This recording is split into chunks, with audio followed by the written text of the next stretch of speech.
Geography academy আজ সৌরজগৎ সম্পর্কে তোমাদের কাছে কিছু তথ্য সম্পর্কে এই ভিডিওর মাধ্যমে প্রকাশ করব। তোমরা দেখতে থাকো। সৌরজগৎ আমরা কাকে বলবো? মহাকাশের লক্ষ লক্ষ উল্কা, ধূমকেতু, নক্ষত্র, গ্যাসীয় পিণ্ড ইত্যাদি নিয়ে আমাদের সৌরজগৎ। এই সৌরজগতের মধ্যে গ্রহ আছে, উপগ্রহ আছে, সব মিলিয়ে আমাদের সৌরজগৎ। সৌরজগতের পরিচয় আমরা প্রত্যেকে কিছু না কিছু জানি, তবে এই সৌরজগতের গ্রহগুলো সম্পর্কে আমরা আজকের এই ভিডিওতে দেখতে থাকব। আমরা জানি সাধারণত সৌরজগতের 9টি গ্রহ। 9টি গ্রহ কি কি?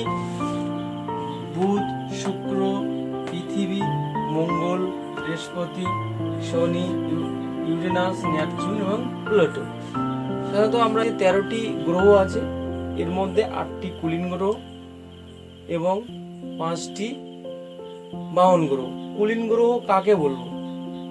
অর্থাৎ যে গ্রহের কক্ষপথে কোনো মহাজাগতিক বস্তু যখন তার কক্ষপথে চলে আসবে, সেই বস্তুকে সেই গ্রহ নিজে নিজেই সরিয়ে ফেলতে পারবে, তখন তাকে আমরা কুলীন গ্রহ বলবো। আর বাহন গ্রহ কাকে বলবো? অর্থাৎ বাহন গ্রহের কক্ষপথে মহাজাগতিক বা পার্শ্ববর্তী অঞ্চল থেকে কোনো বস্তু যদি চলে আসে, সেই বস্তুকে সে নিজেই সরাতে পারে না, সেটাকে আমরা কি বলবো?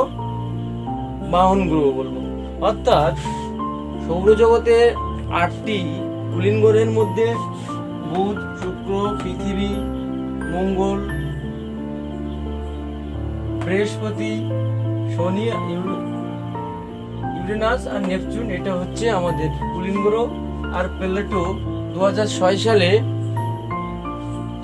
ইন্টারন্যাশনাল অ্যাস্ট্রোনমিক্যাল ইউনিয়ন তাদের পক্ষ থেকে জানানো হয়েছে প্লুটো একটি বাহন গ্রহ। অর্থাৎ এর চলার পথে কোনো মহাজাগতিক যদি বস্তু আসে পার্শ্ববর্তী অঞ্চল থেকে, তখন এই বস্তুকে সেই গ্রহ নিজে নিজেই সরাতে পারে না, তাই জন্য এখানে আমরা কুলীন গ্রহ বলবো। অর্থাৎ আজকের এই বুধ সম্পর্কে আমরা 4টি গ্রহ সম্পর্কে জানবো: বুধ, শুক্র, পৃথিবী এবং মঙ্গল। অর্থাৎ সূর্য থেকে এই বুধের দূরত্ব 5,8 লক্ষ কিলোমিটার এর দূরত্ব। অর্থাৎ এর ব্যাস 2440 কিলোমিটার। সাধারণত বুধকে ধূসর রঙের দেখতে হয় এবং এবড়ো খেবড়ো হয়। আবর্তন 58 দিন আবর্তন করে, অর্থাৎ 58 দিন আবর্তন করে। আর 88 দিন পরিক্রমণ করে। পরিক্রমণ অর্থাৎ সূর্যকে পরিক্রমণ করে। এটাই হচ্ছে বুধ। বুধের পরে শুক্র। বুধের কাছাকাছি যে নক্ষত্র গ্রহগুলো থাকে, সেই গ্রহ হচ্ছে শুক্র। এই শুক্রর ব্যাস 6032 কিলোমিটার। 6032 কিলোমিটার।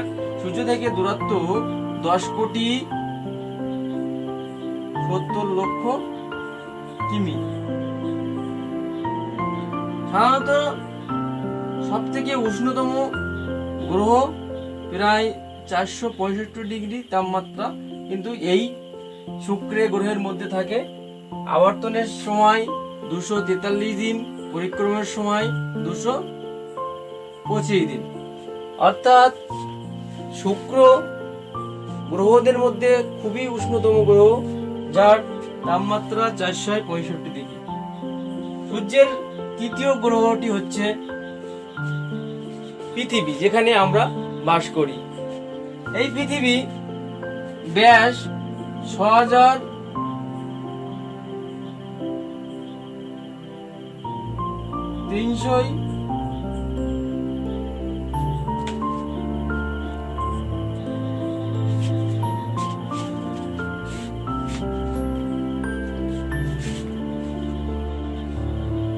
সূর্য থেকে পৃথিবীর দূরত্ব 6378 কিলোমিটার। সূর্য থেকে পৃথিবীর দূরত্ব 15 কোটি কিলোমিটার। অর্থাৎ সূর্য থেকে পৃথিবীর দূরত্ব 15 কোটি কিলোমিটার এবং এর ব্যাস 6378 কিমি। পৃথিবীর একটিমাত্র উপগ্রহ, সেই উপগ্রহের নাম কি? চাঁদ। পৃথিবীর উপগ্রহের নাম চাঁদ। পৃথিবীর উপগ্রহের নাম চাঁদ। এখানে পৃথিবীতে গাছপালা ইত্যাদি, সবুজ, সাগর, মহাসাগর ইত্যাদি দেখা যায়, তাই জন্য মহাকাশে দেখলে একে নীল দেখায়, তাই একে আমরা কি বলবো? নীল গ্রহ বলবো। পৃথিবীকে আমরা কি বলবো? নীল গ্রহ বলবো। এর আবর্তনের সময় 23 ঘন্টা 46 মিনিট 4 সেকেন্ড আবর্তন। পরিক্রমার সময় 365 দিন 5 ঘন্টা 48 মিনিট। অর্থাৎ সূর্য পৃথিবী সূর্যকে পরিক্রমা করে 365 দিন 5 ঘন্টা 48 মিনিট এবং এর আবর্তন করে 23 ঘন্টা 46 মিনিট 4 সেকেন্ডের মধ্যে। অর্থাৎ চতুর্থতম গ্রহ হচ্ছে মঙ্গল। মঙ্গলের ব্যাস, অর্থাৎ পৃথিবীর থেকে মঙ্গল অত্যন্ত ছোট। অর্থাৎ মঙ্গল পৃথিবীর থেকে 2 গুণ ছোট। অর্থাৎ মঙ্গলের দূরত্ব, সূর্য থেকে মঙ্গলের দূরত্ব 22.8 কোটি কিলোমিটার। ঠিক আছে। এবারে সূর্য থেকে মঙ্গলকে দেখলে, অর্থাৎ অন্য কোনো গ্রহ থেকে মঙ্গলকে দেখলে মনে হয় এটি লাল গ্রহ। কারণ কি? এখানে ফেরাস অক্সাইড থাকার জন্য, অর্থাৎ লোহা থাকার জন্য সূর্যকে মঙ্গলকে লাল দেখায়, তাই একে আমরা কি বলি? লাল গ্রহ বলি। এর ব্যাস 3397 কিলোমিটার। এর ব্যাস 3397 কিলোমিটার। আবর্তনের সময় 24 ঘন্টা 37 মিনিট। আর পরিক্রমার সময় 687 দিন। বোঝা গেল? মঙ্গলের 2টি উপগ্রহ। মঙ্গলের কয়টি উপগ্রহ? 2টি উপগ্রহ। এটা হচ্ছে ফোবস আর একটা ডিমোস। মঙ্গলের 2টি উপগ্রহ ফোবস আর ডিমোস, এই দুটি তোমরা ভালোভাবে মনে রাখবে। তাহলে আজকে এই পর্যন্ত। পরবর্তী ভিডিও দেখার জন্য আমার এই চ্যানেলটি সাবস্ক্রাইব করবে, লাইক, শেয়ার এবং কমেন্ট করবে, যাতে পরবর্তীকালে আরো ভালো ভিডিও তোমরা দেখতে পাও, তোমাদের নিজের পড়াশোনার কাজে লাগে।